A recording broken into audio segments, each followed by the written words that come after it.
Halloween night at Chicago O'Hare International Airport had never felt so hollow.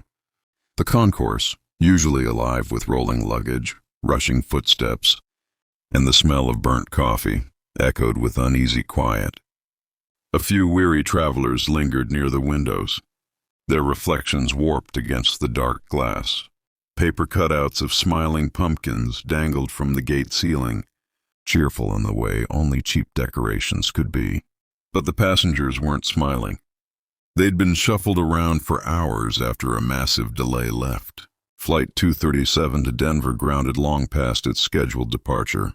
By the time the gate agents finished their rebooking frenzy, nearly everyone had been rerouted or handed hotel vouchers. Everyone but us, the unlucky handful. I was one of them. My name is Ethan Hayes, 32. A consultant whose job kept me in airports more often than in my own apartment. On that particular night, I should have been at my sister's house in Denver, sneaking candy from my nephew's trick-or-treat buckets. Instead, I was slouched in a plastic airport chair, nursing a headache and cursing my own stubborn thrift. A hotel room would have been easy, but I didn't want to pay for one when I thought I could wait out the delay. Now, as midnight crept in, the hollow terminal felt more like a mausoleum than a departure gate. When the boarding announcement finally came, relief washed over me like caffeine after a sleepless night. The cabin of Flight 237 was strangely subdued, the stale scent of recirculated air mixed with disinfectant, and the lighting was dim, as though the plane itself wanted to sleep. With so few passengers, the rows looked barren. Most of the others clustered toward the back, voices hushed. I claimed a window seat near the front, relishing the rare luxury of space. For a brief moment, it felt like I'd beaten the system. First-class solitude without pang. First-class prices. But the moment didn't last. A flight attendant appeared beside me, auburn hair tied back neatly, her navy uniform sharp against the muted cabin. Her name tag read Marissa, and a pumpkin pin glinted on her lapel. The festive touch seemed at odds with her serious expression. "Mr. Hayes?" she asked, glancing at her manifest. "Yes? Would you mind moving closer to the other passengers?" Toward the middle rows. The request surprised me. "Is something wrong?" Her pause was brief but noticeable. "It's just for balance." The answer didn't sound convincing, but I wasn't about to argue. I gathered my bag and shifted back, landing 2 rows behind the others. David Miller, a man in his 40s with a wrinkled business suit and the air of someone who despised delays. Angela Cruz, late 20s, earbuds draped around her neck, sketchbook in hand. She gave me a small, polite nod. Tom and Rachel Whitman, a couple in matching Denver Broncos hoodies, leaning close, speaking softly. I nodded back, then settled into my new seat. As the cabin door sealed, the usual sounds of boarding faded. The chatter dwindled. The shuffle of bags ceased. Even the Whitmans stopped whispering mid-sentence. The air felt heavier, oppressive, like a church after a funeral service, where grief lingers in the rafters. And then I noticed why. In the very last row, half hidden in shadows, was a man, or what looked like one. He wore a leather bomber jacket, cracked with age. His skin was waxy pale, lips tinged blue. His head sagged against the window, chin resting on his chest. He didn't stir, didn't breathe. Realization clawed at me. There was a corpse on board. Airlines had procedures for deaths mid-flight. Sometimes they strapped the body into the last row. Maybe that had happened before we boarded. Maybe this was just protocol. But knowing that didn't ease the chill that gripped me. 15 minutes later, my nerves were fraying. I excused myself and slipped into the restroom.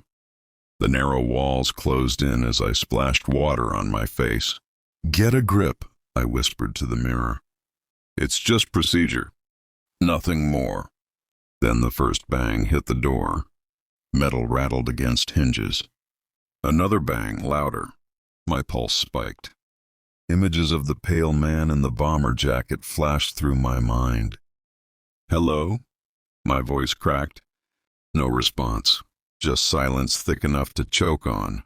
I waited, breath shallow, then forced myself to unlock the door. The aisle outside was empty. I exhaled in relief, only to nearly collide with Marissa's trolley. Her too wide smile looked pasted on. But her eyes were wrong. They locked on mine with unnerving intensity, like she knew exactly what I had heard. "You okay?" I asked, half joking. She didn't reply, just stared, then pushed the trolley forward and began offering drinks to the others, as though nothing had happened. I hurried back to my seat, unsettled. That's when I realized something had changed. The corpse in the bomber jacket was no longer slumped against the window. He was sitting more upright now, head angled toward the aisle, as if watching us. My skin prickled. I blinked hard, but when my eyes cleared, he hadn't shifted back. Angela leaned toward me, voice trembling. "Did you see that?" "Yeah," I whispered. David scoffed, though unease cracked his voice. "Bodies move. Planes shift. Stop feeding the paranoia." But even he couldn't keep his gaze off the last row. When Marissa returned with coffee service, I lowered my voice. "That man in the back. What happened?" Her mask slipped for just a heartbeat, fear flickering across her face. Then it was gone. "Please enjoy your beverage, sir." She set down a cup of water and moved on. Later, as she passed again, I pressed, "You heard the banging, didn't you?" Her hand froze on the trolley. Without looking at me, she whispered, so faint I barely heard, "Don't look at him." Then she kept walking. The cabin jolted with turbulence, rattling trays. Lights flickered, plunging us into momentary darkness. In that heartbeat of shadow, the corpse's head snapped fully upright. When the light steadied, he slumped again. Rachel whimpered. Angela gripped her sketchbook like a lifeline. Even David muttered a curse. Then came a thud from the back. Slowly, every head turned.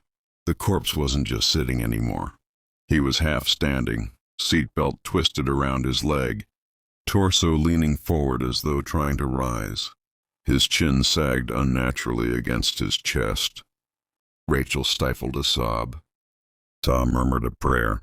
Angela's hand trembled as she sketched furiously, eyes darting between the page and the figure. And me? I couldn't stop staring, because I knew he wasn't finished moving.